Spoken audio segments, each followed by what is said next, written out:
Meanwhile, it's time for our legislative update, this time with Representative Dave Maturen. Good morning, sir. Morning. Welcome back. My pleasure.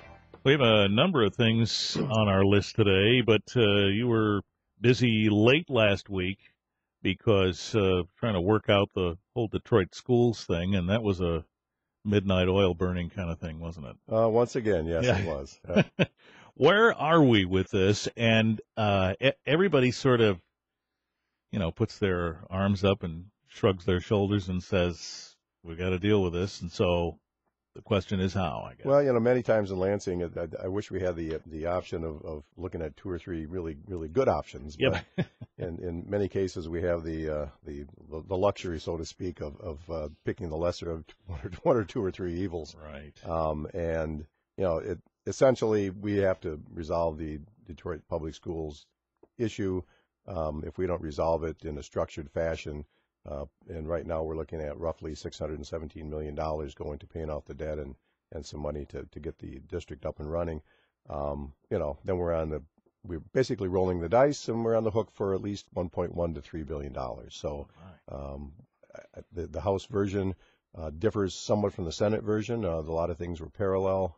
Senate was up in Mackinac. We were working till midnight, and our version doesn't include, I think one of the key issues was the Detroit Education Commission. I think Mayor Duggan wanted that. Several of the folks in the Senate wanted that.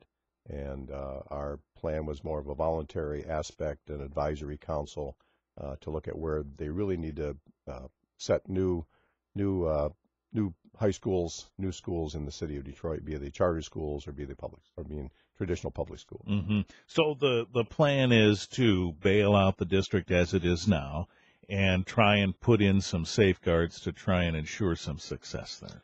Right. There's actually going to be two districts. One's going to be the old district, and I'm not quite sure what the terminology is, but it's basically going to be in exist to pay off the debt, the $500 million in debt that the operating debt that the school district's in. Mm-hmm. They'll start a new school district up. So the old district is strictly existing on the 18 mills that the commercial industrial property owners pay. That'll pay off the debt.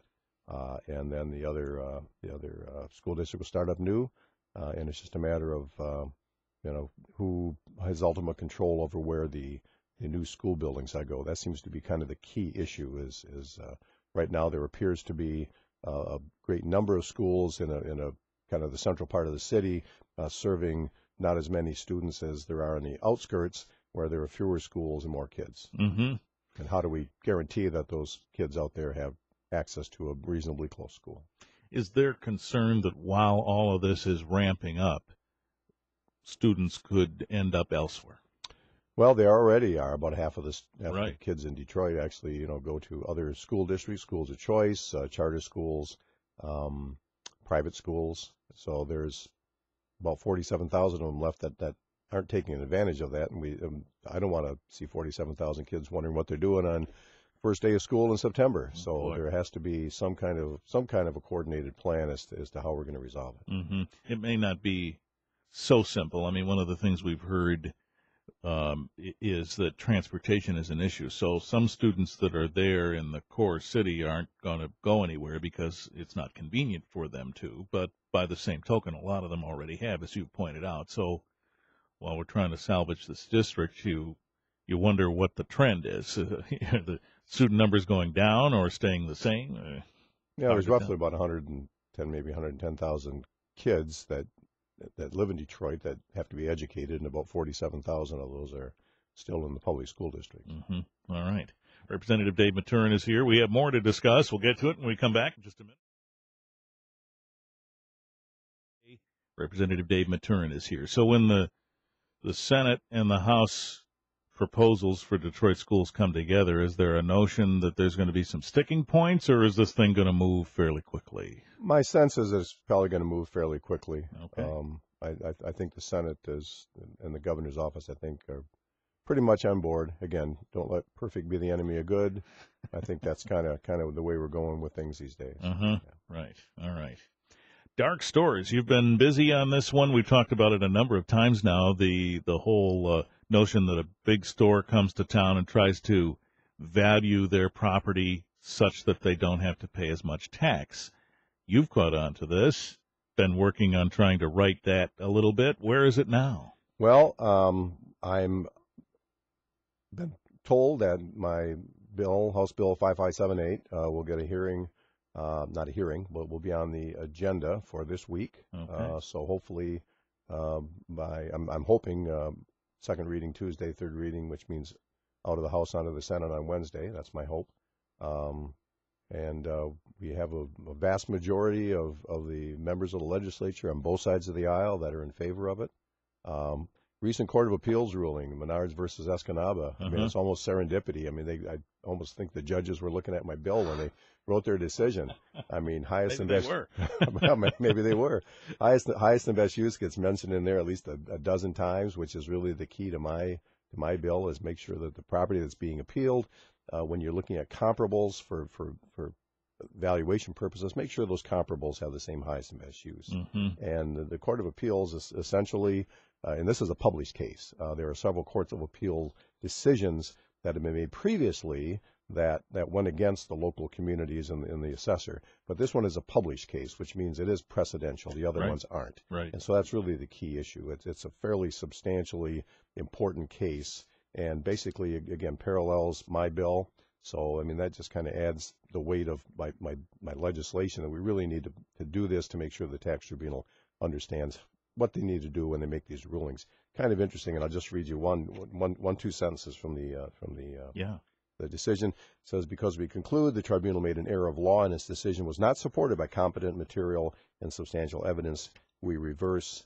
They go on to say they fail to fully account for the effect on the market of the deed restrictions in those comparables.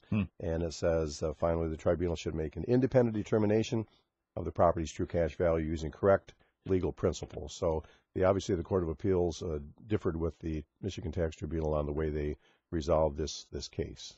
When you talk about highest and best use, we're talking about the notion that the stores are trying to evaluate their value based on being empty, not based on being full of merchandise and operating. Well, yeah, but more to that, I mean, the Court of Appeals actually notes the fact that most of the comparables used to evaluate a 4-year-old Menards, which unencumbered, could use it for any legal purpose.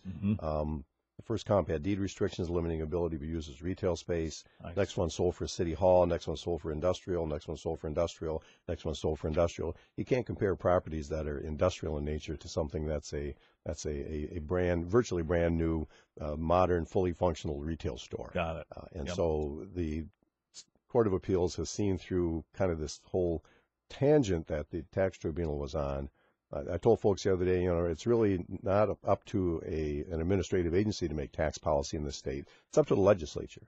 That's our job. And it's up to the administrative agencies then, like the tax tribunal, to make their rulings within the framework that we've given them, within the property tax framework that we've given them to make their ruling. They don't get a chance to go outside that and chart a new path.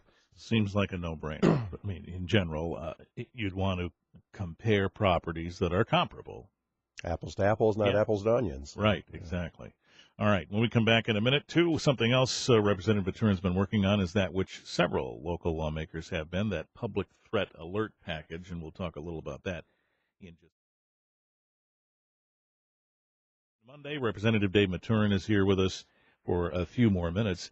Boy, this threat alert package of bills ended up being a bipartisan effort. You and John Hoadley and Brant Iden and some of those folks all getting together on this. And John Hoadley's notion was this thing's going to sail right through.